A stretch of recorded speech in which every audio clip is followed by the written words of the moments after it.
दोस्तों, मुंबई के सामने बेंगलुरु ने खड़ा कर दिया पहाड़ जैसा target. Philip Salt, Virat Kohli और रजत पाटीदार ने खेली अर्धशतकीय पारी, मचाया ऐसा कोहराम, देखती रह गई सारी दुनिया। क्या मुंबई की टीम कर पाएगी वापसी? हार्दिक पांड्या की कप्तानी में क्या मुंबई रच पाएगी नया इतिहास? आइए जानते हैं बेंगलुरु के इस इनिंग के बारे में पूरी डिटेल से। लेकिन उससे पहले अगर अभी तक हमारे YouTube चैनल को सब्सक्राइब नहीं किया तो अभी सब्सक्राइब कर ले। दोस्तों, IPL 2026 का 20वां मुकाबला वानखेड़े के ऐतिहासिक मैदान पर RCB और मुंबई के बीच में खेला जा रहा है।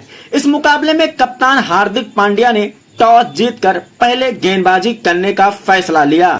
मुंबई की पिच हमेशा से बैटिंग फ्रेंडली रही है। ऐसे में हार्दिक पांड्या का गेंदबाजी करने का फैसला एक रणनीतिक और साहसिक फैसला माना जा रहा था।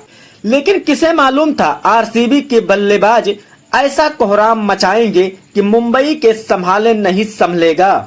दोस्तों, बेंगलुरु के तरफ से दो खतरनाक बल्लेबाजों ने पारी की शुरुआत की। द ग्रेट किंग कोहली के साथ फिलिप सॉल्ट मैदान पर उतरे। मुंबई की तरफ से पहला ओवर लेके आए ट्रेंट बोल्ट पर फिलिप सॉल्ट और विराट कोहली ने हमला बोल दिया। जहां विराट कोहली ने एक शानदार छक्का लगाया तो फिलिप सॉल्ट ने एक गगनचुंबी चौका लगाकर इस ओवर से 13 रन बटोर लिए। बेंगलुरु को एक शानदार शुरुआत मिल चुकी थी। दोनों बल्लेबाज अटैकिंग मूड में आ चुके थे। ऐसे में हार्दिक पांड्या खुद दूसरा ओवर लेके आए, लेकिन फिलिप सॉल्ट ने उनका स्वागत चौके के साथ किया। 2 ओवरों के बाद बेंगलुरु का स्कोर 22 रनों के पार पहुंच चुका था। विराट कोहली और फिलिप सॉल्ट की जोड़ी तबाही मचाने के लिए तैयार थी।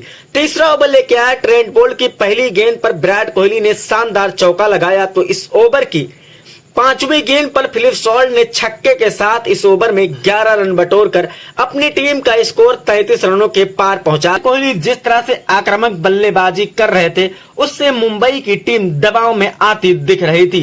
यही वजह थी कि चौथा ओवर खुद जसप्रीत बुमराह लेकर आते हैं।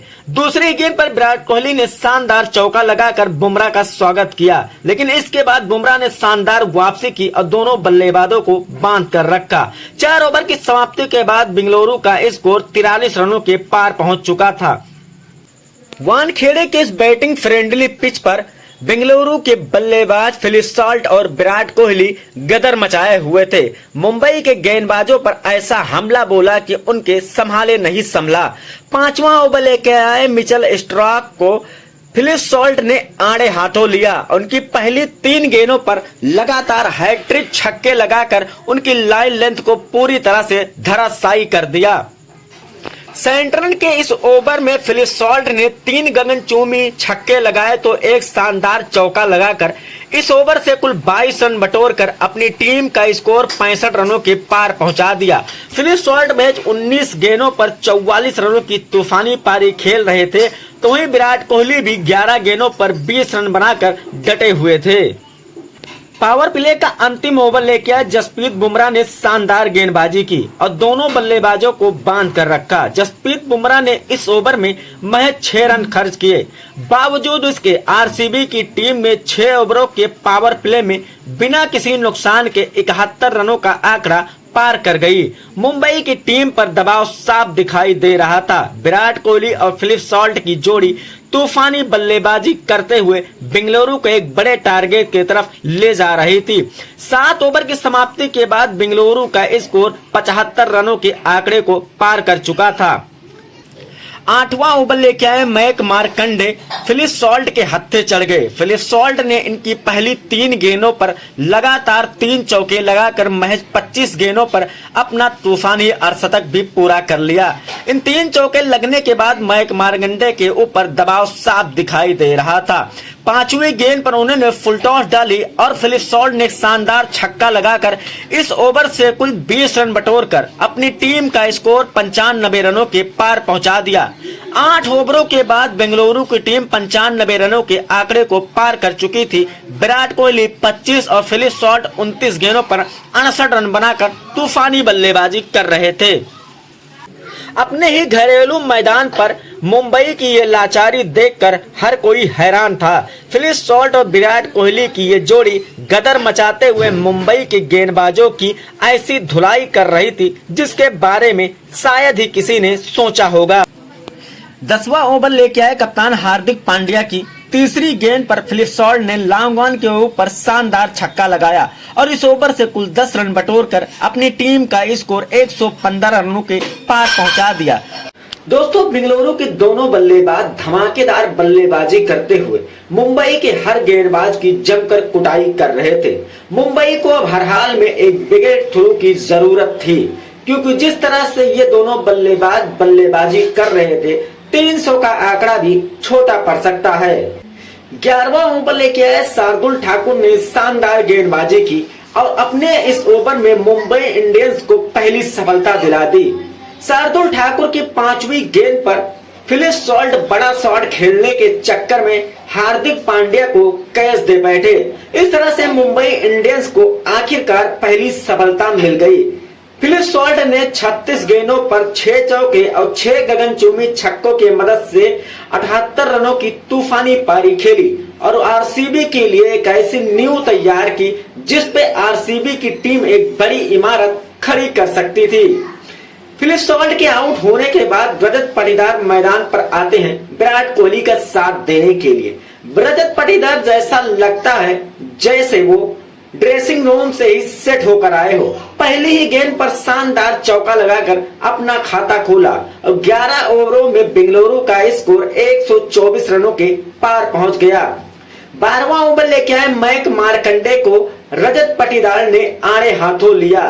तीसरी और चौथी गेंद पर 2 गगनचुंबी छक्के लगाकर मैक मार्कंडे की लाइन और लेंथ को बिगाड़ कर रख दिया।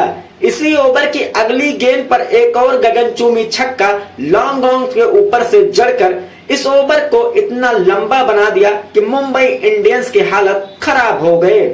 12 ओवरों के बाद आरसीबी का स्कोर 144 रनों के पार पहुंच गया 1 विकेट के नुकसान पर। रजत पाटीदार ऐसी तूफानी बल्लेबाजी करेंगे मुंबई इंडियंस ने सोचा नहीं था। 13वां ओवर लेके शार्दुल ठाकुर का स्वागत चौके के साथ किया रजत पाटीदार ने। ये चौका लगने के बाद शार्दुल ठाकुर अपनी लाइन और लेंथ पूरी तरह से भूल चुके थे। लगातार 2 वाइड गेंद फेंकी और उसके बाद में दूसरी गेंद पर एक शानदार छक्का लगाया। हार्दिक पांड्या और मुंबई इंडियंस के गेंदबाज पूरी तरह से बौखलाए हुए थे।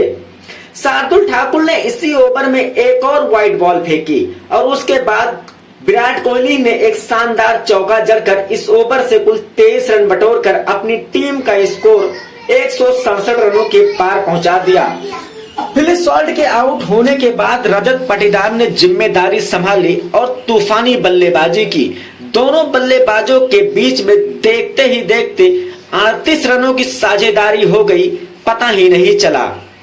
रजत पाटीदार ने ट्रेंट बोल्ट के चौकों और छक्कों के साथ उनका स्वागत किया और इस ओवर से कुल 15 रन बटोरकर अपनी टीम का स्कोर 183 रनों के पार पहुंचा दिया। विराट कोहली और रजत पाटीदार जिस तरह से बल्लेबाजी कर रहे थे उसे देखकर हर कोई हैरान हो गया था। महज 13 गेंदों पर रजत पाटीदार ने 46 रनों का आंकड़ा पार कर लिया था। 15वां ओवर लेके आए हार्दिक पांड्या की दूसरी गेंद पर सिंगल के साथ विराट कोहली ने 37 गेंदों पर अपना शानदार अर्धशतक भी पूरा कर लिया। विराट कोहली के इस अर्धशतक को देखकर स्टेडियम में मौजूद हर दर्शक खड़े होकर ताली बजा रहा था, लेकिन इसके बाद हार्दिक पांड्या ने शानदार वापसी की और विराट कोहली को सूर्य कुमार यादव के हाथ में कैच कराकर अपनी टीम को दूसरी सफलता दिला दी। विराट कोहली ने 38 गेंदों पर 5 चौके और 1 छक्के की मदद से 50 रनों की बेशकीमती पारी खेली। विराट कोहली के आउट होने के बाद रजत पाटीदार का साथ देने के लिए खतरनाक बल्लेबाज टिम डेविड मैदान पर आते हैं। दोनों बल्लेबाजों के पास अब फिनिशिंग के लिए एक अच्छा मौका था। रजत पाटीदार ने मिचेल सेंटनर की दूसरी गेंद पर शानदार चौका लगाया और महज 17 गेंदों पर अपना अर्धशतक पूरा कर लिया। रजत पाटीदार की इस कप्तानी पारी को देखकर हर कोई हैरान था कि जिस तरह से उन्होंने बल्लेबाजी की न मुंबई इंडियंस ने सोचा था न किसी और ने। लेकिन इसी ओवर में मिचेल सेंटनर ने शानदार वापसी की और रजत पाटीदार को तिलक वर्मा के हाथों कैच कराकर अपनी टीम को तीसरी सफलता दिला दी। रजत पाटीदार ने 20 गेंदों पर 5 चौके और 5 गगनचुंबी छक्कों की मदद से 53 रनों की तूफानी पारी खेली। जितेश शर्मा और टिम डेविड की जोड़ी मैदान पर मौजूद थी। अंतिम 3 ओवरों का खेल बाकी था। आरसीबी की टीम में 17 ओवरों में 200 रनों का आंकड़ा पार कर चुकी थी। 3 ओवर अब भी बाकी थे। 18वां ओवर लेके हार्दिक पांड्या की पहली गेंद पर टिम डेविड ने शानदार चौका लगाकर उनका स्वागत किया और इसी ओवर की अगली गेंद पर एक शानदार छक्का लगाकर हार्दिक पांड्या की लाइन लेंथ को बिगाड़ कर रख दिया। टिम डेविड और जितेश शर्मा ने मिलकर इस ओवर के 16 रन बटोरकर अपनी टीम का स्कोर 217 रनों के पार पहुंचा दिया। 19वां ओवर लेके आए जसप्रीत बुमराह की तीसरी गेंद पर टिम डेविड ने शानदार चौका लगाकर उनका स्वागत किया। इस ओवर की अगली गेंद पर एक गगनचुंबी छक्का जड़कर इस ओवर से कुल 13 रन बटोरकर अपनी टीम का स्कोर 230 रनों के पार पहुंचा दिया। दोस्तों, बेंगलुरु की टीम रॉकेट की रफ्तार से आगे बढ़ रही थी। मुंबई इंडियंस के खेमे में हताशा साफ दिखाई दे रही थी। टीम की तरफ से 20वां और अंतिम ओवर लेके आए ट्रेंट बोल्ट ने शानदार गेंदबाजी की और पहली ही गेंद पर जितेश शर्मा को एलपीडब्ल्यू आउट करके उन्हें पवेलियन का रास्ता दिखा दिया। लेकिन अब भी टिम डेविड ब्रिज पर मौजूद थे और उनका साथ देने के लिए आए थे रोमारियो सेफर्ड। ट्रेंट बोल्ट ने अंतिम इस ओवर में शानदार गेंदबाजी की और दोनों बल्लेबाजों को बांध कर रखा। इस ओवर की अंतिम गेंद पर टिम डेविड ने एक शानदार छक्का लगाकर इस ओवर का अंत किया और कुल 10 रन बनाए। इन 10 रनों की मदद से बेंगलुरु की टीम ने 20 ओवर में 3 विकेट के नुकसान पर 240 रनों का पहाड़ जैसा टारगेट सेट करने में कामयाब हो गई। दोस्तों, बेंगलुरु के तूफानी बल्लेबाजी को देखकर हर कोई हैरान हो गया है। दोस्तों, वैसे आपको क्या लगता है, क्या मुंबई इंडियंस की खेमे में इतनी काबिलियत है कि 241 रनों के टारगेट को हासिल कर सकते हैं या नहीं? अपनी राय नीचे कमेंट में जरूर बताएं।